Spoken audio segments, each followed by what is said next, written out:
Hello छात्रों, Umakant Yadav sir जी इस classes के ऑनलाइन वेब पोर्टल में आप सभी का बहुत बहुत स्वागत है। हम भारतीय संविधान एवं राज्य व्यवस्था में पिछले सेशन में जो बात किए थे वो विभिन्न प्रस्तावों के विषय में बात किए थे। यानी संसद के अंदर जो विभिन्न प्रकार के प्रस्ताव लाए जाते हैं उन प्रस्ताव पर चर्चा हो रही थी। जो प्रस्ताव की चर्चा हमने किया था एक विश्वास और अविश्वास प्रस्ताव, जो दोनों का स्रोत ब्रिटेन से है। हमने कहा था कि अगर अविश्वास प्रस्ताव संसद में पारित हो जाएगा साधारण बहुमत से, तो वर्तमान की जो मंत्रिपरिषद होगी उसको इस्तीफा देना होगा, और अगर वो इस्तीफा देगी मंत्रिपरिषद तो समस्त सरकार क्या हो जाएगा, गिर जाएगी। इसके बाद हमने लाया था विश्वास मत।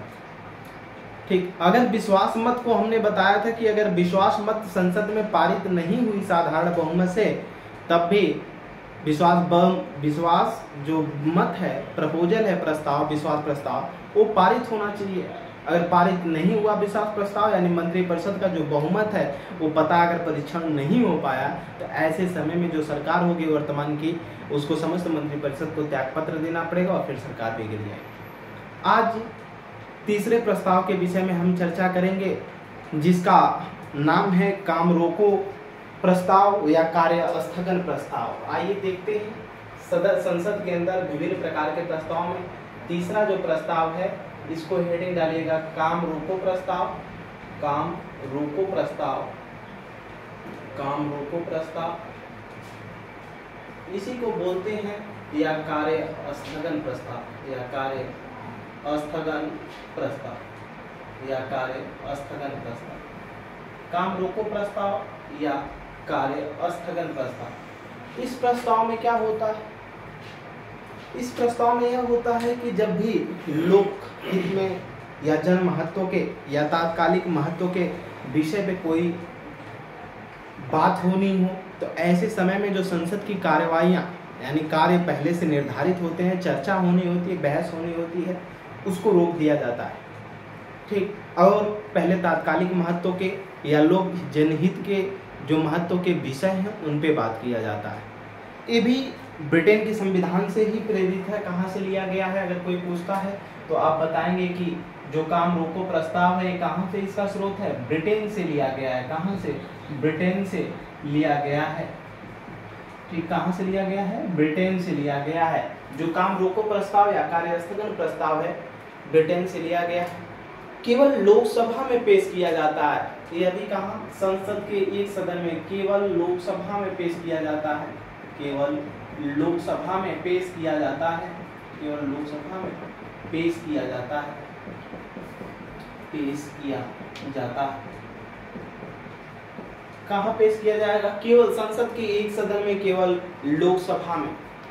दूसरा स्टार बनाकर लिखेंगे साधारण बहुमत से पारित होना चाहिए। साधारण बहुमत से पारित होना चाहिए। पारित होना चाहिए। होना चाहिए। ठीक, साधारण बहुमत से पारित होना चाहिए। और यह जो कार्य स्थगन प्रस्ताव है, हैच का निशान बनाकर लिखेंगे कार्य स्थगन प्रस्ताव। कार्य स्थगन प्रस्ताव के जरिए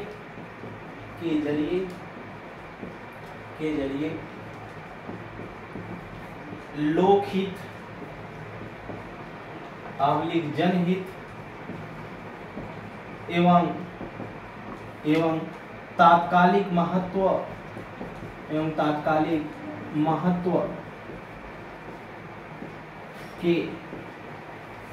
महत्व के विषयों पर चर्चा करने के लिए लाया जाता है, जिसके द्वारा पहले से सदन की कार्यवाही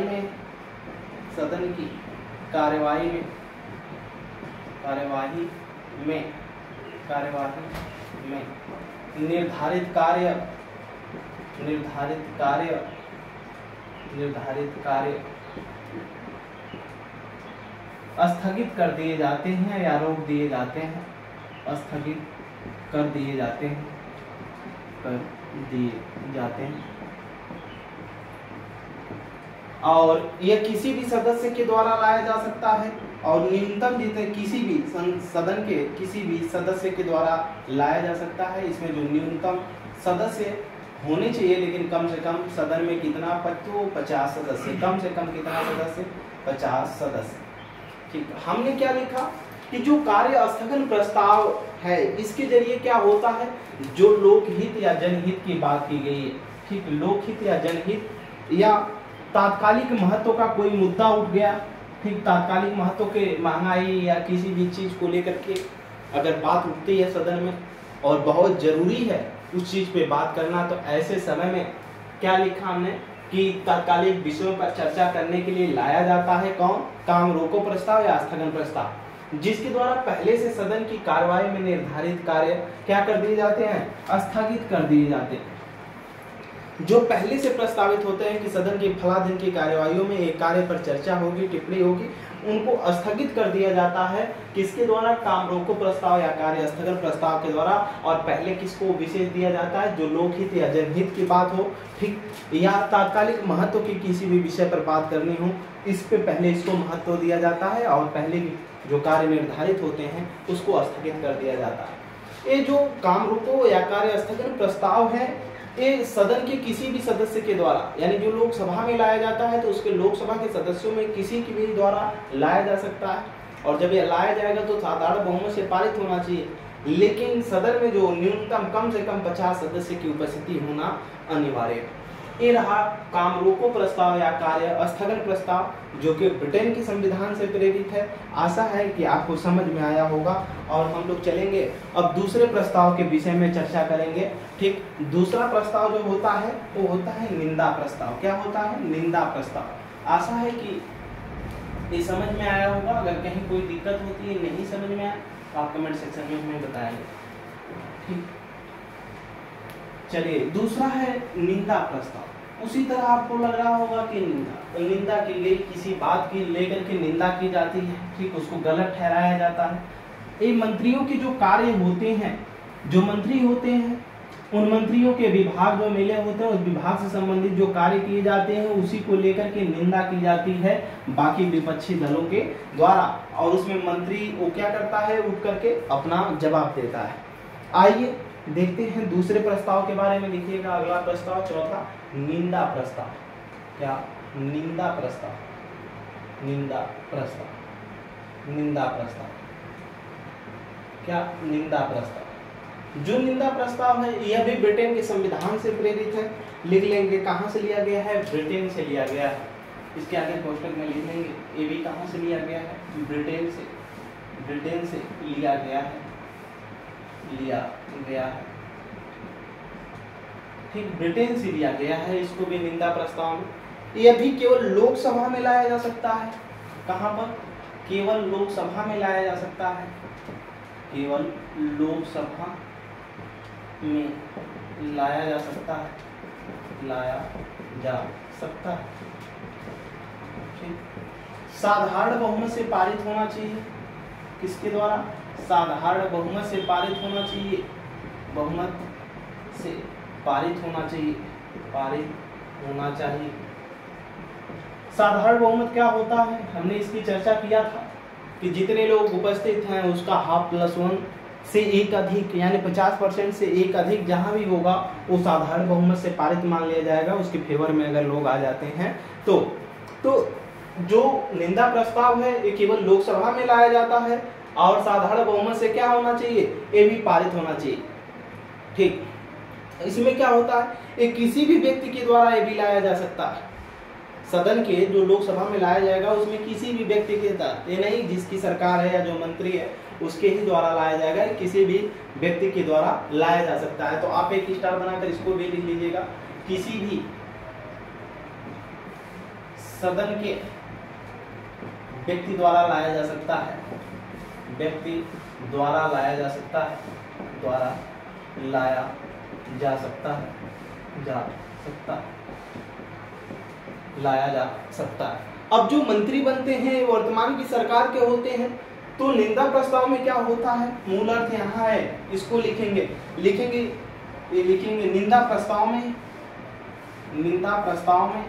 किसी भी सदन मतलब चाहे लोकसभा हो चाहे राज्यसभा नहीं, केवल संबंधित सदन का मतलब है, यहाँ किसी भी सदन का मतलब है केवल लोकसभा में, मतलब केवल हाँ। लोकसभा का सदस्य रहेगा कभी। हाँ, उसमें से लोकसभा का पक्ष का भी हो सकता है, विपक्ष पार्टी का भी हो सकता है। निंदा प्रस्ताव में क्या होता है, निंदा प्रस्ताव में सदन के अंदर मंत्री के द्वारा किए गए कार्यों की निंदा की जाती है,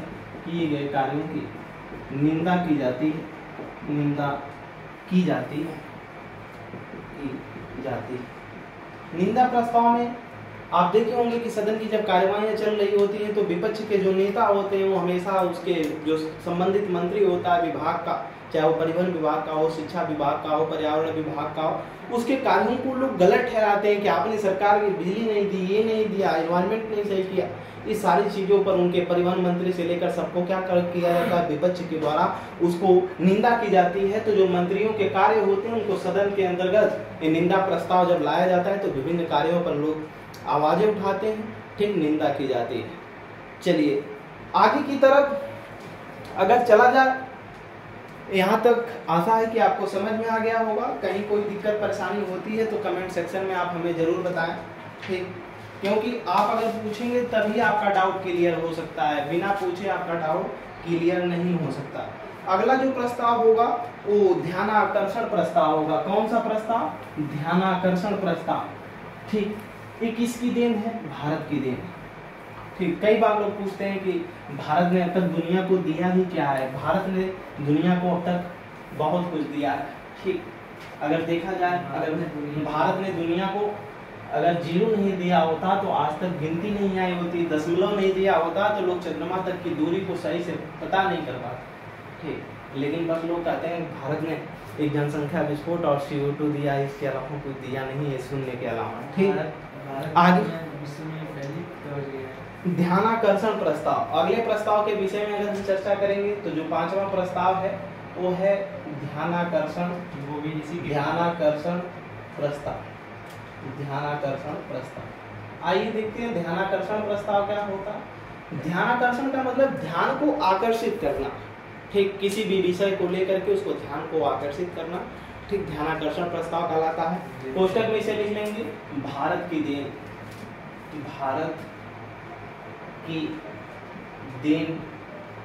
है विश्व को भारत ने दिया है क्या, ध्यानाकर्षण प्रस्ताव दिया, ठीक। बात समझ में आई। ध्यानाकर्षण प्रस्ताव यह सबसे पहले अगर पूछा जाएगा आपको कब लाया गया था तो लिख लेंगे यह सबसे पहले 1954 में लाया गया था। कब, 1954 में लिख लेंगे। यह सबसे पहले 1954 में लाया गया था। कब, 1954 में लाया गया था, 1954 में लाया गया था। अब पूछा जाएगा कि अगर कौन लाया था तो 1954 की जो वर्तमान सरकार होगी उसके ही द्वारा लाया जाएगा। तो वर्तमान सरकार कौन थी, पंडित जवाहरलाल नेहरू की सरकार थी, जिसमें विधि मंत्री कौन हुआ थे, विधि मंत्री कौन थे, डॉक्टर BR अम्बेडकर थे, ठीक। अब ध्यानाकर्षण जो प्रस्ताव है ये संसद के दोनों सदनों में लाया जा सकता है, ठीक, दोनों सदनों में, यानी लोकसभा और राज्यसभा, दोनों सदनों में, लोकसभा और राज्यसभा में लाया जा सकता है, दोनों सदनों में लाया जा सकता है, ठीक, दोनों सदनों में लाया जा सकता है। यह भी साधारण बहुमत से क्या होना चाहिए, पारित होना चाहिए। किससे, साधारण बहुमत से पारित होना चाहिए, साधारण बहुमत से पारित होना चाहिए, ठीक, पारित होना चाहिए, ठीक। इस पे क्या होता है ध्यानाकर्षण प्रस्ताव में, तो हैश का निशान बनाकर मूल रूप लिखिएगा। ध्यानाकर्षण प्रस्ताव में प्रस्ताव में किसी विशेष महत्व की चीजों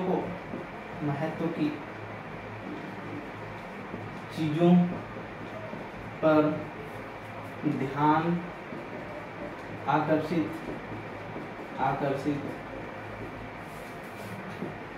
किया जाता है ठीक।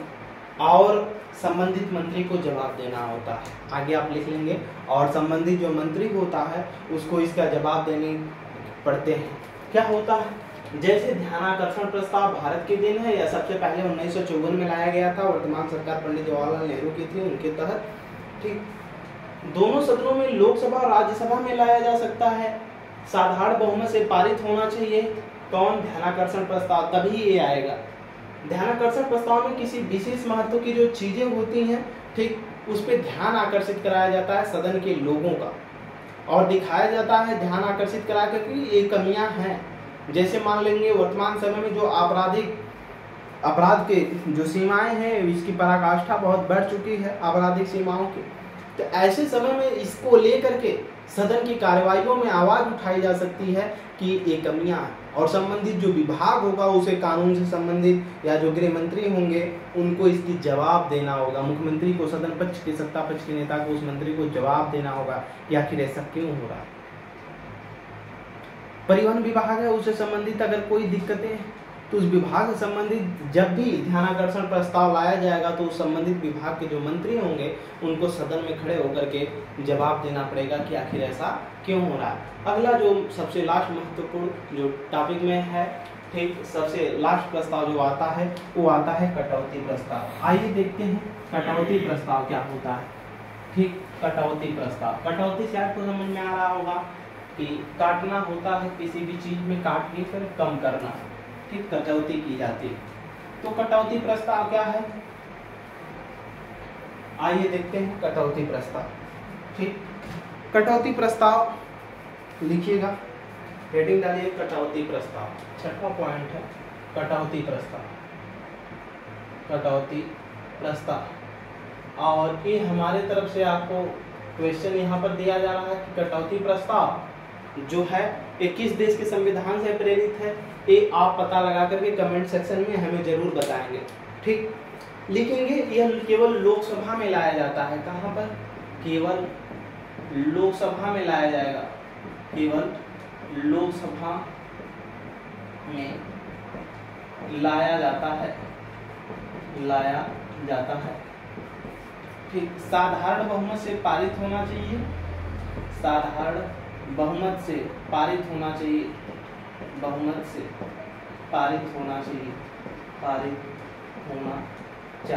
अच्छा, हम बार बार कह रहे हैं कि इस बहुमत से पारित होना चाहिए, तो बात समझ में आ रही है ना कि पारित होगा तभी प्रस्ताव काम करेगा, अगर पारित नहीं होगा तो ये प्रस्ताव काम नहीं करेगा किसी भी तरीके से ठीक। अब बात आती है कि ये किसके द्वारा लाया जा सकता है, तो संबंधित जो सदन होगा, संबंधित सदन कौन होगा? लोकसभा ठीक, क्योंकि लोकसभा में लाया जाता है तो उसके किसी भी एक सदस्य के द्वारा लाया जा सकता है। तो आप लिखेंगे स्टार बना करके कि संबंधित सदन के किसी भी सदस्य के द्वारा लाया जा सकता है। लिखेंगे संबंधित सदस्य के द्वारा, संबंधित सदन के सदस्य के द्वारा लाया जा सकता है। इसके द्वारा क्या होता है, किसी योजना के लिए जो मांगी गई राशि होती है, कटौती प्रस्ताव में आप बता सकते हैं कि जो किसी योजना के लिए जो मंत्रियों के द्वारा मांगी गई राशि होती है अपने अपने विभागों के लिए, अपने अपने मंत्रालय के लिए, उसमें कटौती की जाती है ठीक। उसमें क्या की जाती है? कटौती की जाती है ठीक। आप लिख सकते हैं इस प्रस्ताव में किसी योजना के लिए मांगी गई राशि